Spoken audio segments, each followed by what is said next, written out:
Should have adjusted the tie first. It's in rebellion. I've tried and tried multiple times today, and in spite of straightening it out, it keeps doing one of these, and gets farther and farther, and it's like, I'm not on a ship, let's get this right. So I'll straighten it up now, and by the end of my lesson, it's gonna be who knows where, and I just can't deal with that. Yes, I'm very self-conscious about it. I'm self-conscious about the suit I'm wearing. I purposely grabbed this suit thinking, I will finally be small enough for it come Sunday. And instead I put it on and I'm like, okay, this is a tent. So I will try to get the next size down next week and make sure that one fits better. Thinking about use and abuse, yeah, clothing wise. But on to more reasonable thoughts, because Robert is my rock. When it comes to giving insight every week, he sends me his notes and I'm looking at that and it's like, Robert, you just nail the truth down good and solid every time. And that frees me up to go chasing after squirrels. So yes, thank you. His thoughts are going with Luke 13:24 from the Amplified. Strive to enter the narrow door. Force yourselves through it. For many, I tell you, will try to enter and will not be able. Our word for agonize is from the Greek and is the word translated strive. This word is translated fight in other passages. From this, we may safely assume the doorway to salvation is neither easy nor cheap. The door is narrow because man's natural desire is for the broad or easy way. And I could so take up a whole nother sermon with that point. It's our choice that makes it seem narrow. It's the right size. It's us that has the problem of getting our lives where they belong to make it seem like the reasonable act that it is. We see this in today's approach by much of the denominational world. The classic example is the sinner's prayer. It's much more practical to just ask Jesus to come into your heart than to believe and obey Jesus, as it says in Matthew 28:19-20. God has taught immersion of Jewish proselytes to John the Immerser, Jesus, and finally Peter on Pentecost. They were all teaching the same message. That should tell us something.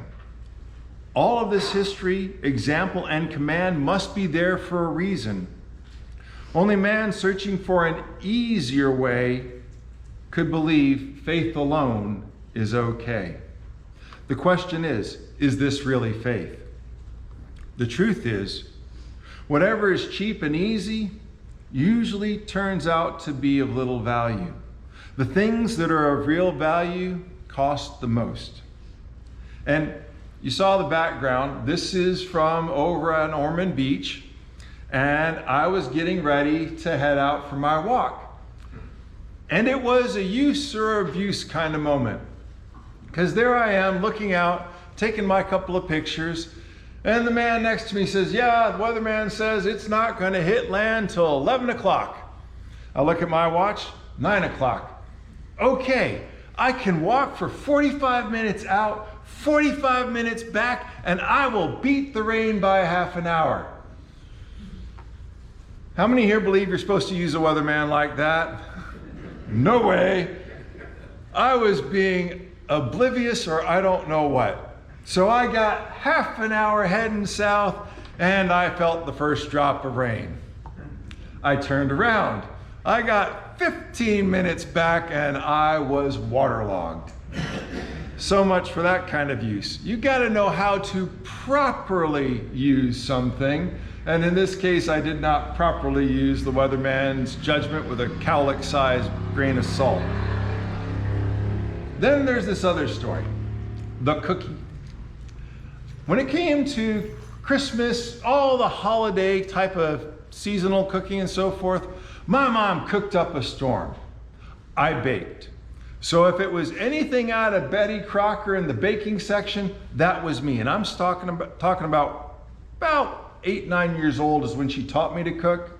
So by 10, everything starting in September coming out of the kitchen that had an awesome smell, that was mine because I was the baker. Well, I goofed one time and I picked my favorite recipe and I start booking along. I got the flour in it, I got the sugar, I got something else. Crisco. I go to the cupboard and like Mother Hubbard, the cupboard was bare of Crisco. Oh boy, I got this bowl full of flour and a couple things mixed into it already. I'm gonna be in deep trouble if I don't figure this one out. So I go back to Betty Crocker, I go flipping, where's some oil, where's some oil? Aha! 2.5 pages later, a peanut butter cookie recipe. And as all of you may know, peanut butter is an oil.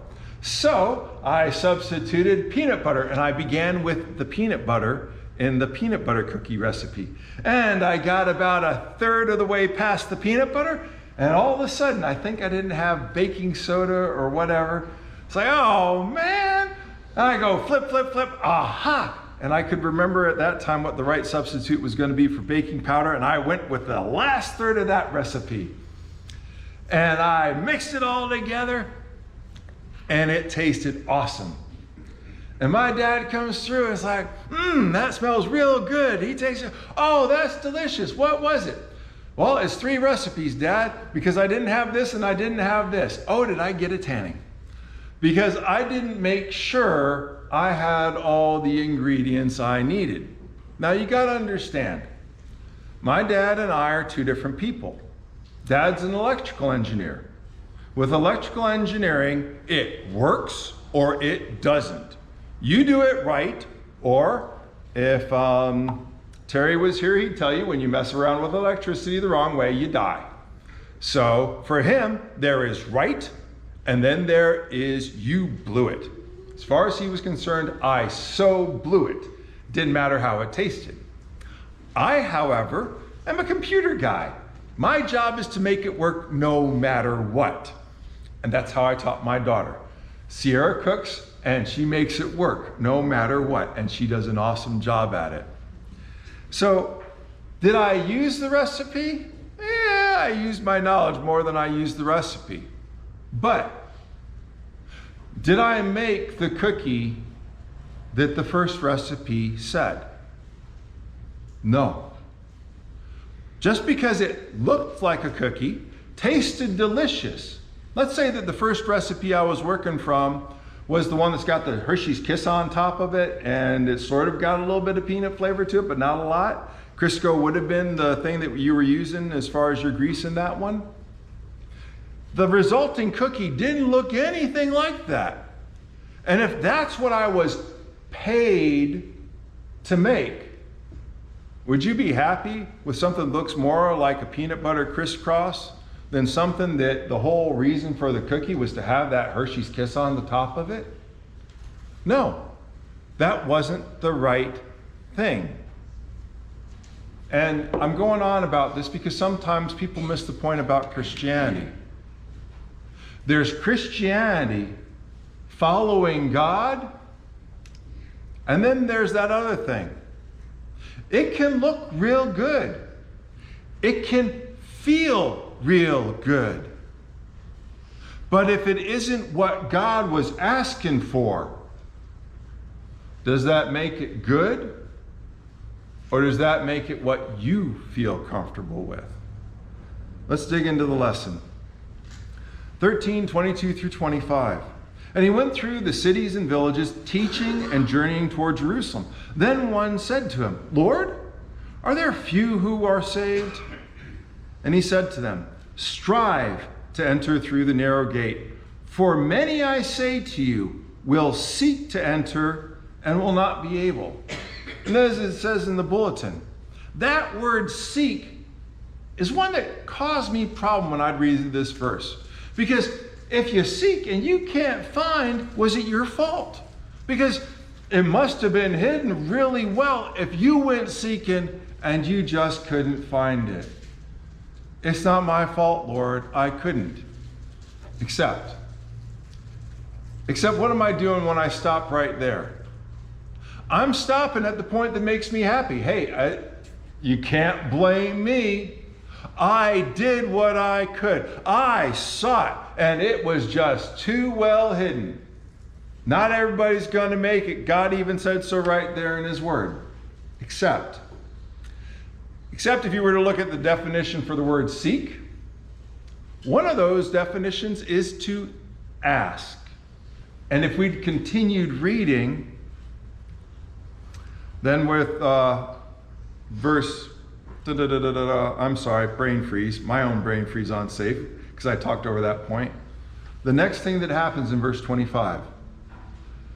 When once the master of the house is risen up and shut the door, and you begin to stand outside and knock at the door saying, Lord, Lord, open to us, he will answer and say to you, I do not know you, where you are from. They sought to answer when? After the door is already closed.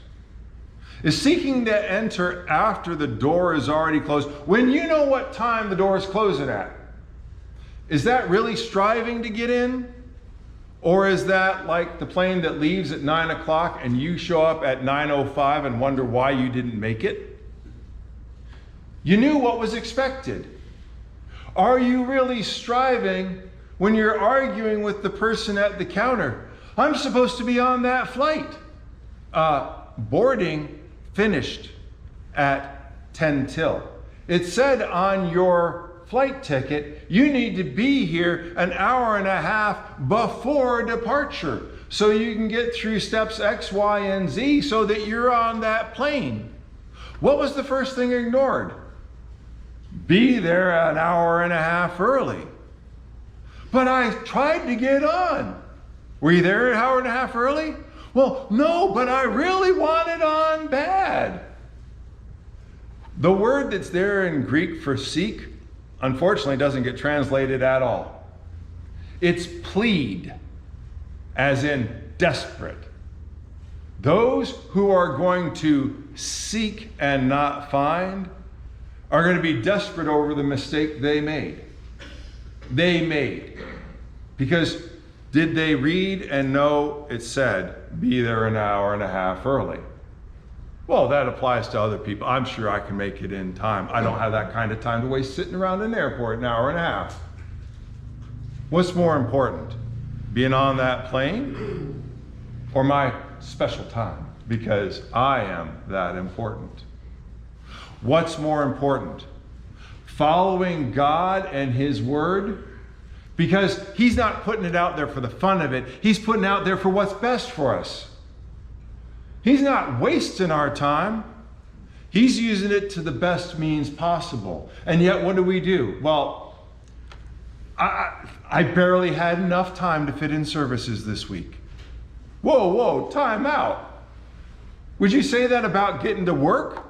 I barely had enough time to get in my 40 hours of work this week. Nobody's going to say that. That's stupid talk. How dare we talk to God that way? But yet we don't tend to think of it that way. We think of people being irresponsible when they don't do their 40-hour work. What about being irresponsible towards God? We got to understand there's meaning to be found. I'm totally missing on what I'm reading there. The meaning is found in what followed. I need to ignore part of my slides here and just go on with the sermon. Because that first word that started it all off was striving. And when it says seeking, what were those who came after the door was shut really seeking in life? I couldn't get there until. What were all those things that came before God? That's the way we need to be looking at it. Because either we are followers of God, either we are seeking God on God's terms, or he's the afterthought that, well, yeah, I better get some of that Christianity because I need that fire insurance before the end. That's not what Christianity is about. It's about a relationship with God, a God that loves us. And we need to realize when it comes to use and abuse, truth is we're making a choice.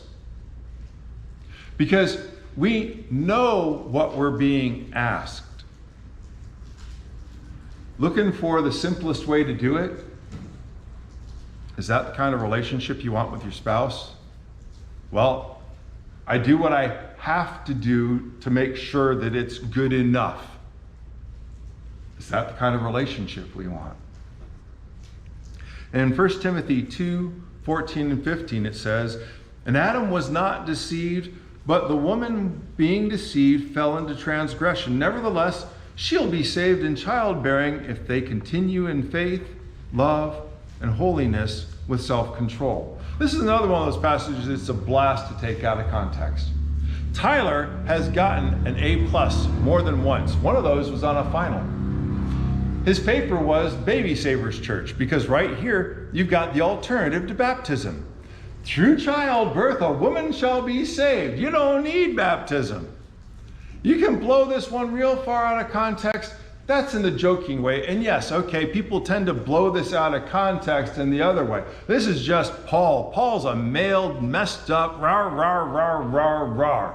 Who needs Christianity when it's a bunch of males writing male way so that the guy is dominant and women, they're just good to be barefoot and pregnant? It says it right there in Paul's writing. Except that's not why that's there. And that's not what this is about. Because there's some significant things to be noticed in just this part before we go back to where the correction fully lies. Pregnancy and baptism aren't one-on-one kind of thing, but if we jump back to where this stuff starts, "I desire, therefore, that men pray everywhere, lifting up holy hands without wrath and doubting, in like manner." Don't ever leave those 3 words out, because way too often they are.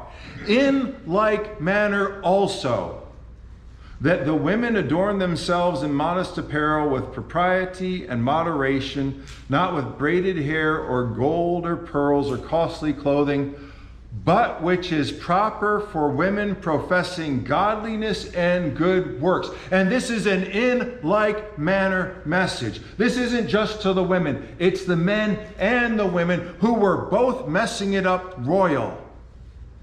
What was God telling them through Paul? For starters, you don't get up in the pulpit or whatever in your services and pray out against somebody, because that was their problem, that was their hang-up. "Lord, I am so thankful I'm not like the publican who sins." Ooh, that sounds like something Jesus said. And if that's the way our prayers are going, "Lord, we are thankful we are not like the heretics down the street," yada, yada, yada. And yeah, I've been in one of those places one time and I'm like, oh boy, why am I still here? Because that's not what we're called to be. Who stands before God? Me. I don't stand before God pointing to anybody but myself. For starters, what's it about? Is it about me, or is it about my relationship with God? And is my relationship with God about pointing the finger at somebody else? No. Is my relationship with God dependent upon whether I'm going to be able to survive if my husband does the stupid on me and divorces me? And that's why the women were wearing all the money, because when they were divorced, what they had on their being at that time was it.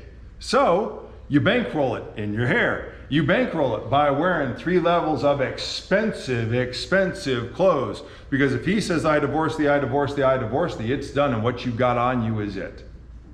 What kind of faith is that?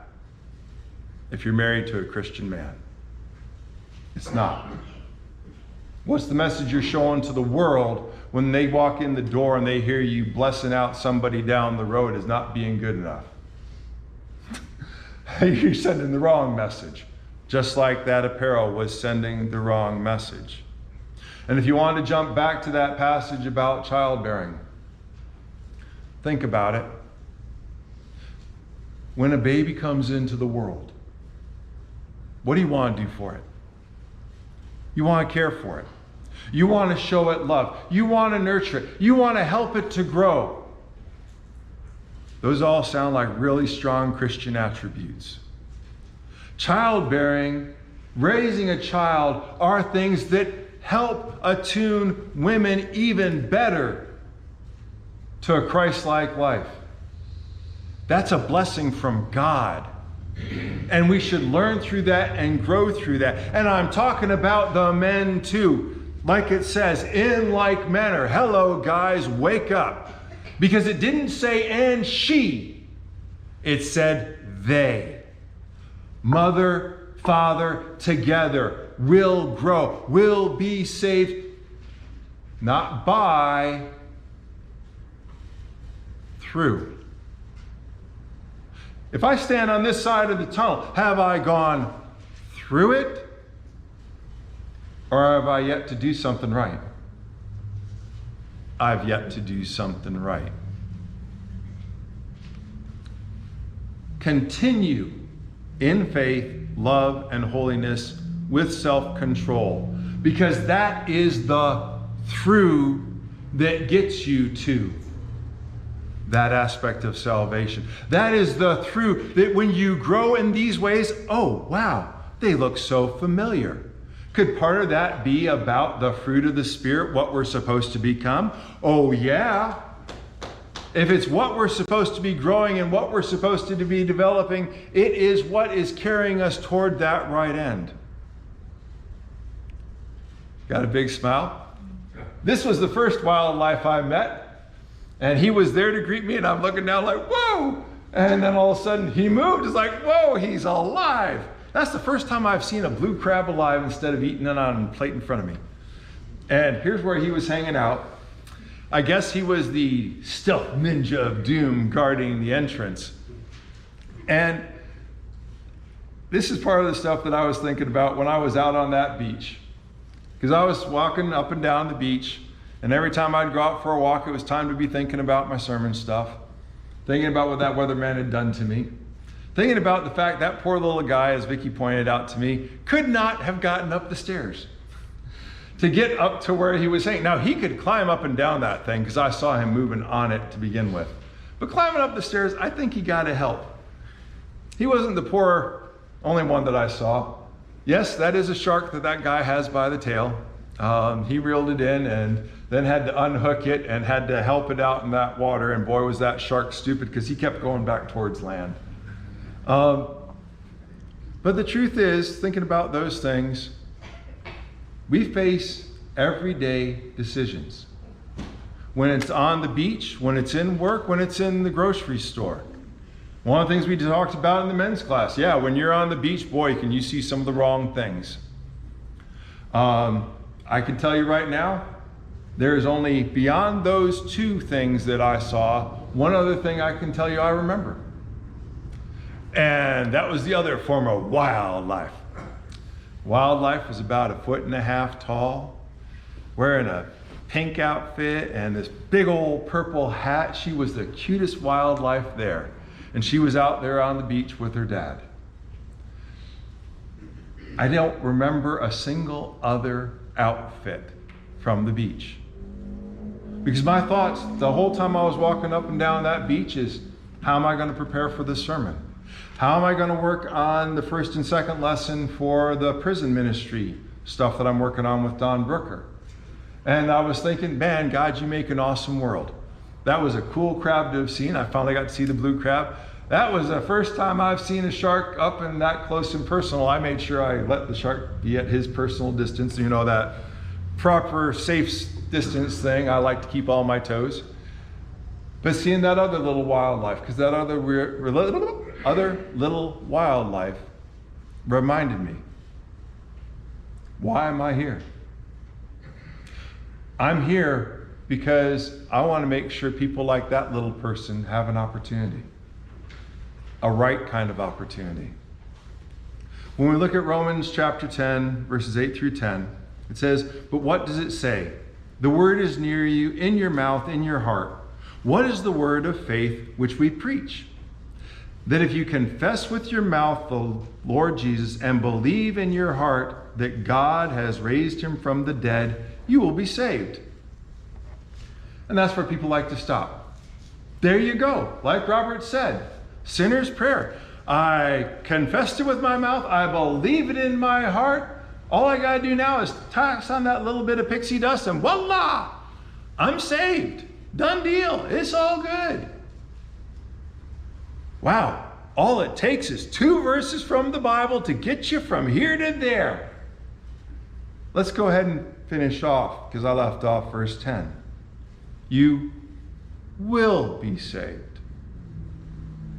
For with the heart one believes unto righteousness, and with the mouth confession is made unto salvation. And in case you're not quite getting it, let's go back to something really nice and old.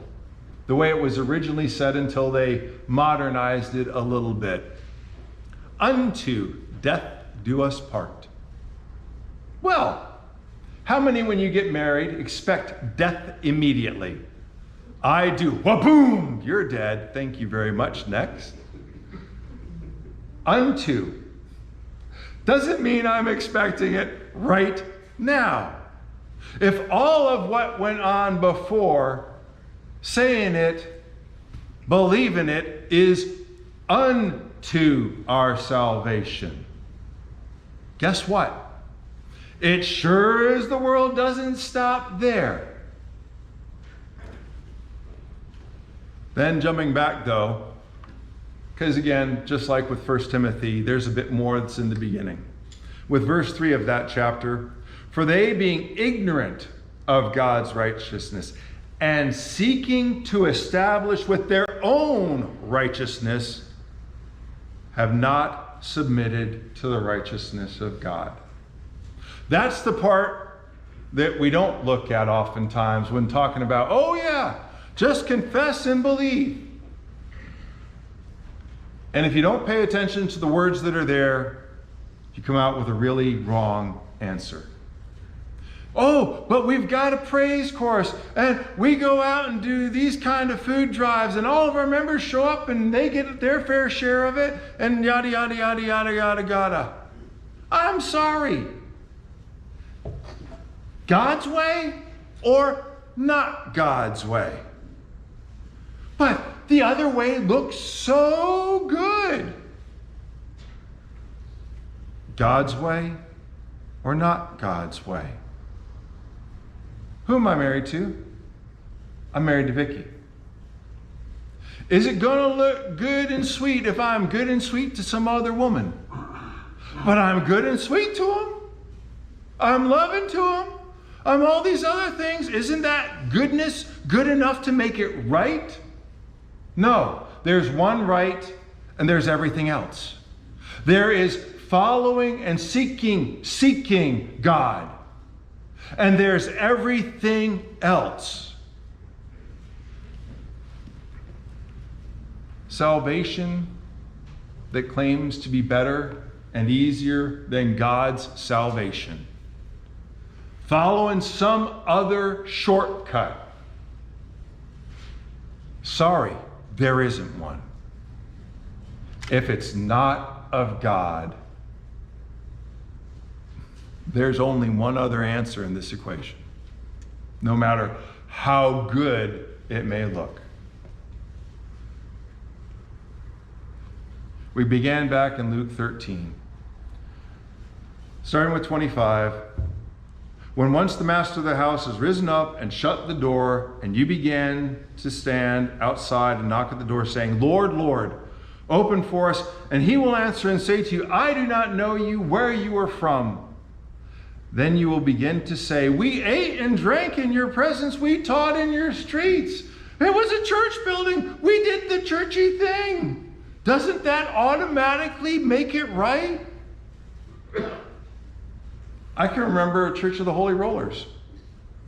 You get up, boom, the Spirit hit me, and you go tumbling forward. And that's how you knew you had the Spirit. You didn't come up with, okay, we already mentioned it, the Baby Savers Church. Let's go out and save all the women. Woot! Y'all get how sick that is. Or majority American lifestyle. Sorry about that one. Just because you put it inside of a four-wall building kind of thing and you put out in front of it the word church doesn't mean God is the authority.